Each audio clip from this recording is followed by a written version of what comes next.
everyone, I'm Sostine and welcome to my channel. Today we're going to make a dress that I've long wanted to make, the Bee Dress by Jacques Doucet, that's in the collection of Les Musiques Décoratives. First off, I want to mention that this was made as a companion dress so that it can match my dear friend Queen Estrella. If you recall, I made her the celestial gown inspired by 3 different Worth gowns embroidered with silver clouds. I thought it only made sense to make a gown embroidered with gold clouds for myself. And honestly, if I'm gonna make a dress embroidered with clouds, I might as well make my favorite cloud gown. Oh goodness, I can't even begin to tell you how obsessed I am with the work of Jacques Doucet. For those of you who don't know him, he is a designer from around the same time as Worth. He opened his salon for women's dresses in 1871, if that tells you anything. And he made some of the most beautiful dresses from the time period, in my opinion. Also, sorry I'm holding this. My husband lost my microphone. I haven't made any of his dresses in the past before, mostly because his big shtick is that he likes to layer very thin, very translucent fabrics, one on top of the other, often in different colors and textures, to create a gown that's very diaphanous, magical, and delicate. And of course, thin, delicate fabrics are the enemy of embroidery machines, which is my big shtick. And I feel like he's almost saying that life itself is delicate and beautifully layered. Maybe I'm reading too much into it, but because all these different things combine to make something fantastic, I feel like that's his vision and his message. Also, he has a history in selling lingerie gowns, so that tells you everything. And I feel like he's completely undervalued compared to his contemporary like Worth. For instance, take this gown. He used different layers of silks, lace, and nets accented with sequins and beads and embroidery to create this incredible gown that is undeniably a wonderful work of art. I also love this one, which is another personal favorite of mine, where he layers different ribbons and sheer fabrics, one on top of each other, and then he uses sequins to create little bees all over the place, flying in the scenic garden of flowers. I just love his work. It's so magical. But I really had a soft spot for Doucet's other bee gown. This one. You probably have seen it on Pinterest. It's all over the place. Today, of course, we'll tackle my personal favorite part, the skirt. Now, while I will be showing a lot of the skirt construction, the truth is I won't be able to show everything step by step. And it's more like a vlog, so you have the broad strokes and you know where to get the materials if you want to attempt it yourself. If you are interested in learning how to sew step by step and lots of different techniques of sewing, I would like to highly recommend today's sponsor, Craftsy. Craftsy is a company that I've personally used for years before they came to me, so I was really excited when they offered to sponsor this video. Everyone who knows me knows that I do all of this as a hobby. I'm completely self-taught from books, YouTube, and of course, other instructional videos. I actually learned a lot of different sewing techniques from Craftsy, but they're more than just for sewing. Craftsy is an online learning platform that has professionally made instructional videos from a wide variety of hobby topics such as baking, knitting, woodworking, drawing, and just about anything you can think of. What makes Craftsy really amazing is how high quality all of these videos are. They're made to be followed step by step by actual professionals in the field, and so they're really friendly and watchable and knowledgeable. Members can sign up for Craftsy and then they can search for all sorts of classes and then get detailed and usable step-by-step instructions in whatever they want to learn. The instructors frequently have downloadable guides and recipes so that you can make whatever they're making alongside them. One class I really want to recommend is Alison Smith's Essential Guide to Tailoring. I used the more classic instructions to make my 1894 waiter's coat as well as my 1880 summer jacket. But I also used her instructions on modern day coat making when I helped make Kaz Rose's 1815 coat in one day. We only had one day to make it. I love that she taught 2 different forms of tailoring. It's a really fantastic and versatile class, and I highly recommend it for anyone who wants to learn tailoring. The first 1,000 of you to click the link in the video description will get a full year of premium membership to Craftsy for only $1.49. Thank you, Craftsy, for sponsoring this video. Now back to the bee gown. Let's first do a deep dive into the delicate details that make up the dress. The gown was up on the museum's online collections, but even then they didn't have anything high resolution for me to look at. 2 things I did note was that they called the embroidery Japonese, aka Japanese inspired, which I agree with. The way that the clouds are drawn or attempted to be drawn is with these curls, which look very much like the auspicious clouds that you see in a lot of different Asian cultures embroidery. I personally love the clouds in Korean embroidery, and a lot of Korean legends speak of heavenly beings coming down on clouds to talk to the chosen people. And you could see the curl of these clouds in a lot of traditional illustrations.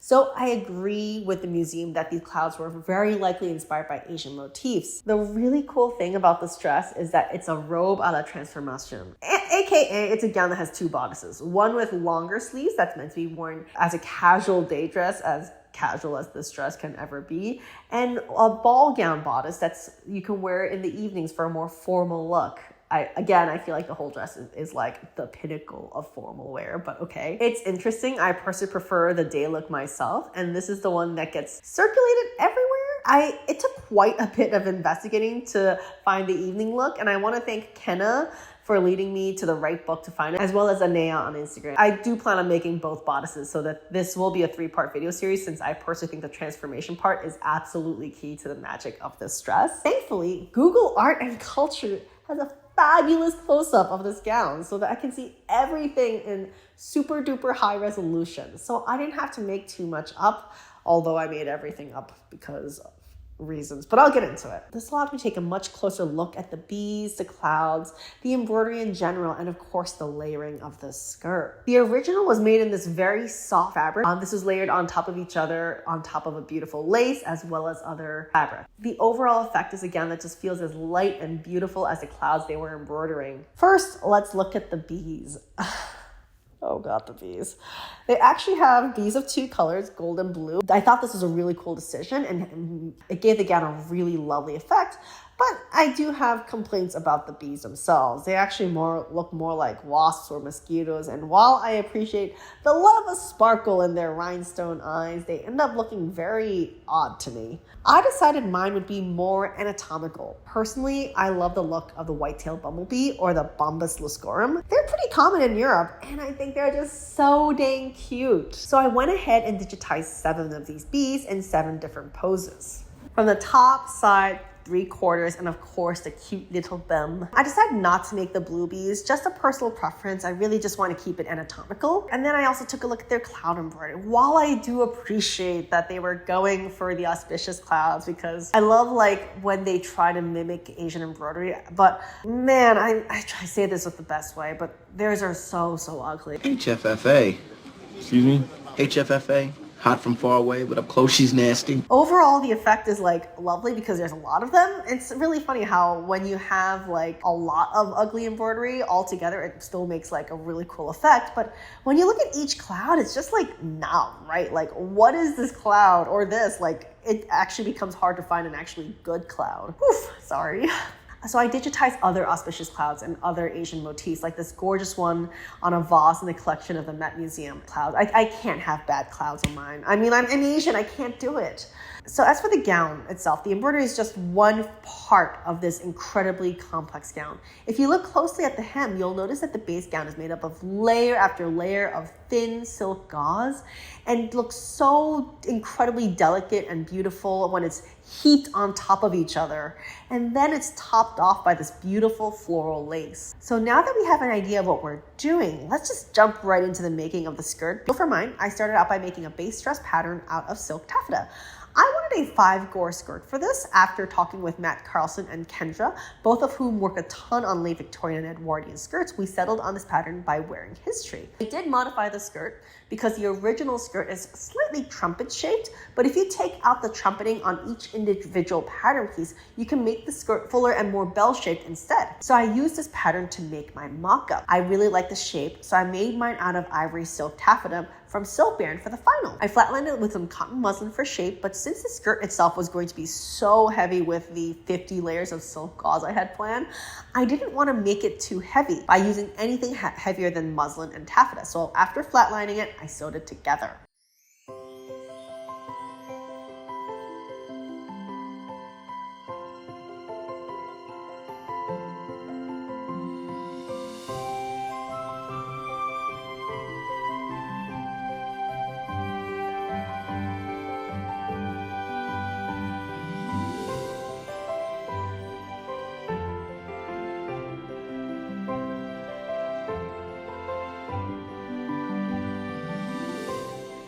As for the very top of the skirt by the waistband, it will be sewn onto the embroidered B portion, but I wanted to see how it would drape. So I did go ahead and gather it roughly and just did a quick and dirty seam by machine all the way around the top. I did add some extra oomph to the shape by lining the bottom 10 inches with an iron-on stabilizer on the inside from Pellon.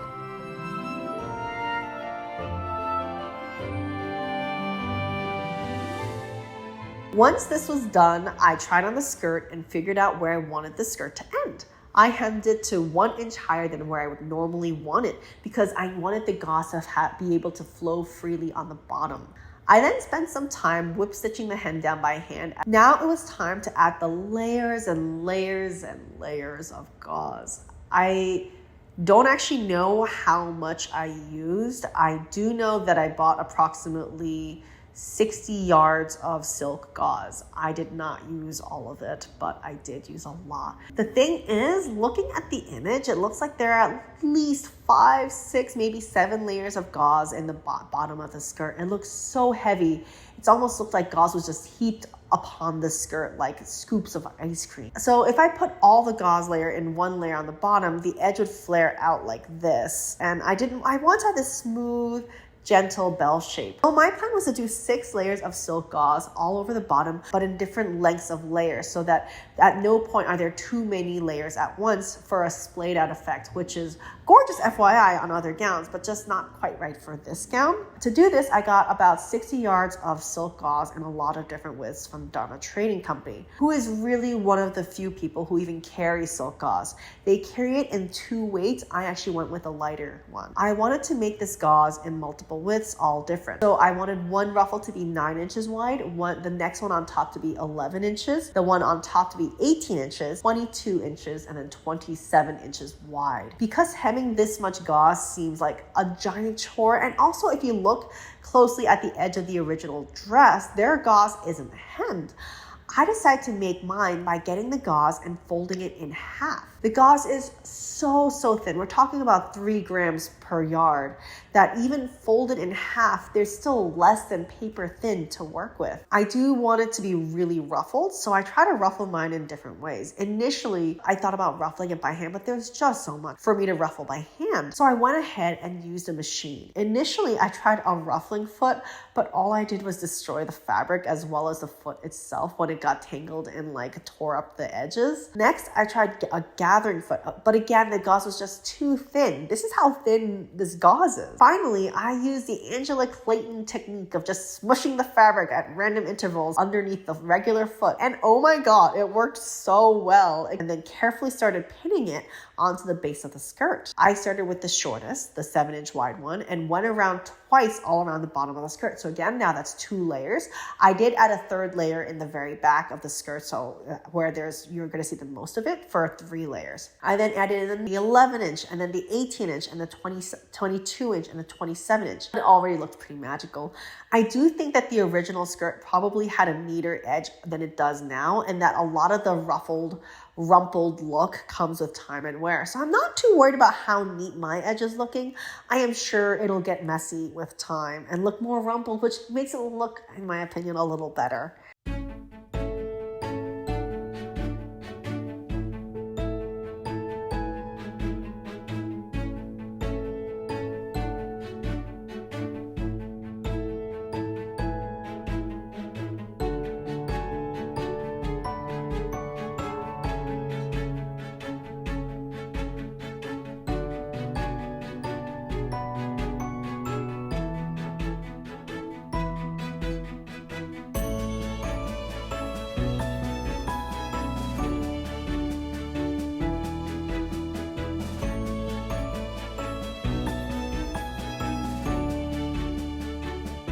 After all of these layers of was on, I then started putting on the lace. I did not embroider this lace, but this is some gorgeous lace I got off Etsy. I'll link it below since I thought the quality to price ratio was excellent. I ended up using around 14 yards of lace for the skirt. I went ahead and ruffled the lace loosely at first and then hand sewed the lace onto the bottom layer since I wasn't quite sure how to sew it on a machine without destroying all the layers of gauze.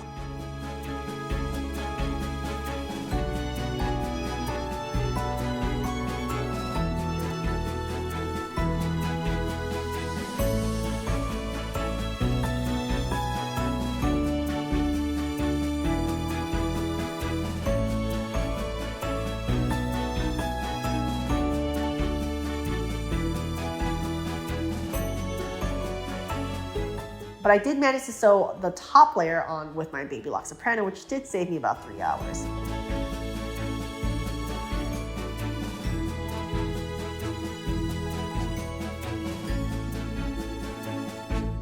While all this was going on, I was of course working on the B layer as well. The embroidery machine was going on while I was working on this. On the cotton muslin mock-up, I drew a line where I wanted the B's to go.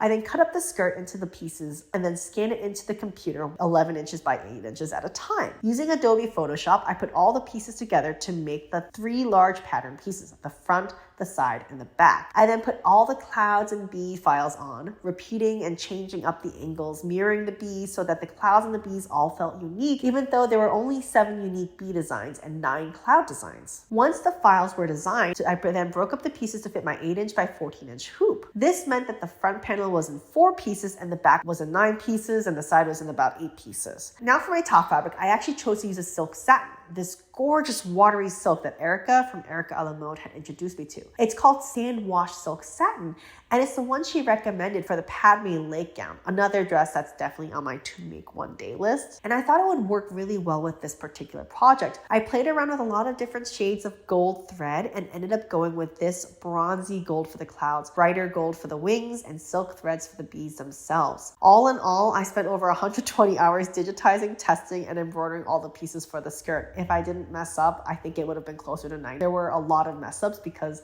I've never embroidered on this silk satin before, and it took a lot of practice. So the 120 hours is with a lot of error involved, but I finally got the pieces just as I wanted them.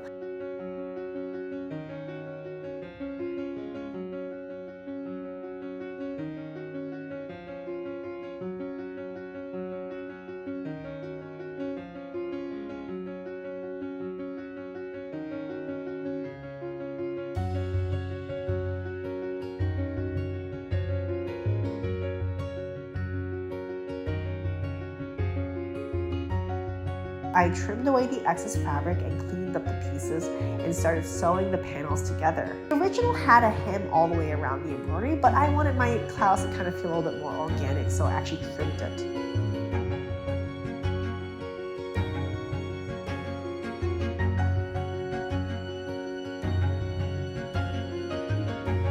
This was done with some machine sewing, some hand sewing, and a lot of trimming away of the excess pieces, piecing the parts together. This way the embroidered pieces are on top of each other and the whole thing looks like they just belong to each other.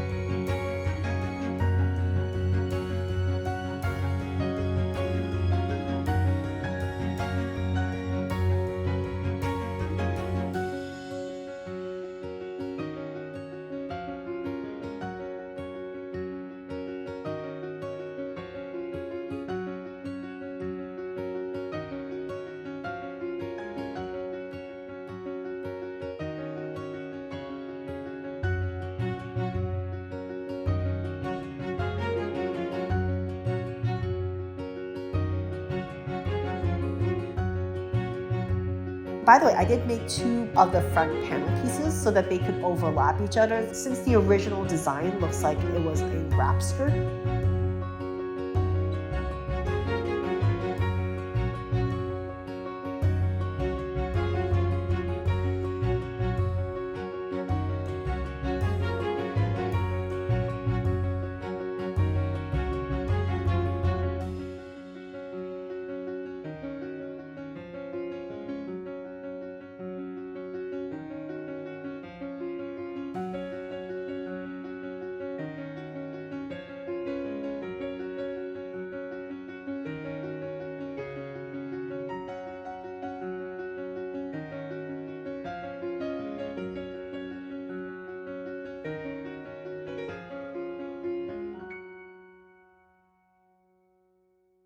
So real talk here, I was going to finish this for this video, but it's not gonna happen.